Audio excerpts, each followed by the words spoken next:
Life lessons and the laughter, every tale a new test. With dreams and melodies, we're living our best. Through fancy travels where fun never ends. Rocky roads and trendy turns with all our friends.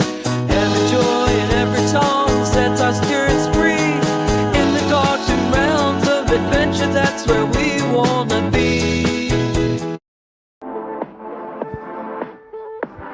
The summer sun streamed through the old stained glass windows of St. Ives boarding school. It was a time for jolly laughter and grand adventures. Instead of lessons and homework, the children had long sunny days for games and explorations.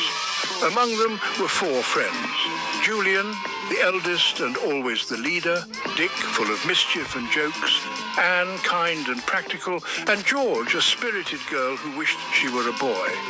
This year, the holidays promised to be especially exciting. The old caretaker, Mr. Tibbs, had finally allowed them into the dusty and mysterious attic. "Be careful up there," he had warned, his bushy eyebrows twitching with worry. Plenty of school secrets hiding amongst the cobwebs. The attic was a treasure trove of forgotten things. There were piles of old books, trunks with brass clasps, and even a moth-eaten tapestry depicting a fearsome-looking dragon. The air was thick with the smell of dust and old paper, and sunlight slanted in through the grimy windows, illuminating motes of dust that danced in the air. Julian brushed the cobwebs off a large wooden chest tucked in a corner. It creaked ominously when he opened it, revealing a jumble of faded velvet curtains, tarnished silver trophies, and stacks of yellowed papers. Look at this! Exclaimed Anne, pulling out a rolled-up parchment tied with a faded red ribbon. It was a map. But not just any map. This one was old and beautifully drawn, with delicate lines and faded ink. Strange symbols and cryptic notes adorned its edges. "It looks like a treasure map," whispered Dick, his eyes wide with excitement. "A real-life treasure hunt right here at St. Ives." The friends huddled together, their fingers tracing the lines on the map. It depicted the grounds of St. Ives and the surrounding countryside. There was a winding path leading into a dark forest marked Whispering Woods, then a bridge with an odd inscription.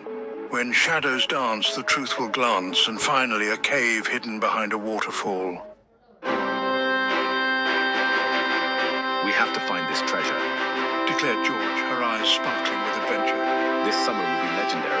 Julian, ever the practical one, laid out a plan.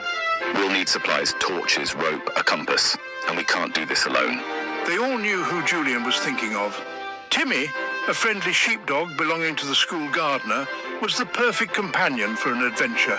Loyal and clever, Timmy was always eager to join in on their escapades. The next day was a flurry of activity. Anne packed a knapsack with sandwiches and apples, while Dick gathered the necessary equipment, sneaking a few extra cookies into his pocket for good measure. George, with Timmy by her side, practiced their secret whistle, a high-pitched call that only Timmy could hear. They were ready. The Whispering Woods lived up to its name. Sunlight struggled to penetrate the thick canopy of leaves, and the air was heavy with the scent of damp earth and pine needles. The friends, with Timmy leading the way, followed the path marked on the map. Shadows danced around them as the trees swayed gently in the breeze. Strange bird calls echoed through the woods, and squirrels chattered from the branches above.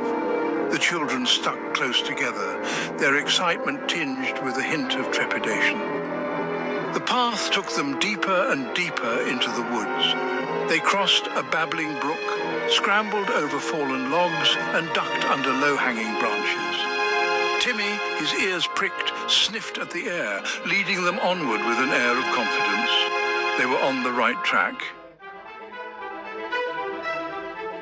After what felt like hours, they emerged from the dense forest into a clearing.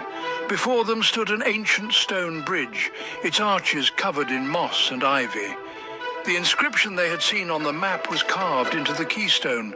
"When shadows dance, the truth will glance." What does it mean? Wondered Alan, peering at the inscription. The sun was beginning to set. casting long shadows across the clearing.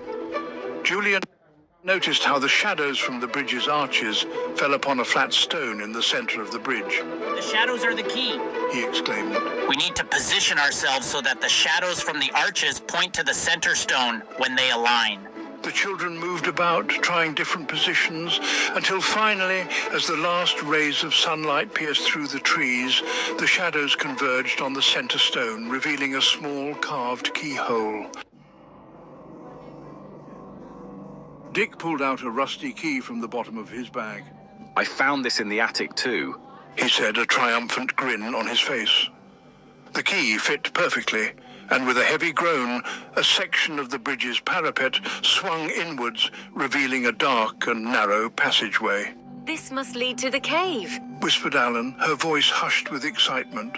With Timmy at the lead, they cautiously entered the passage.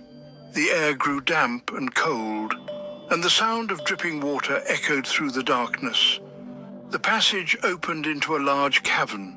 Stalactites hung from the ceiling like icy teeth, and stalagmites rose from the floor, their shapes distorted by the flickering light of the children's torches.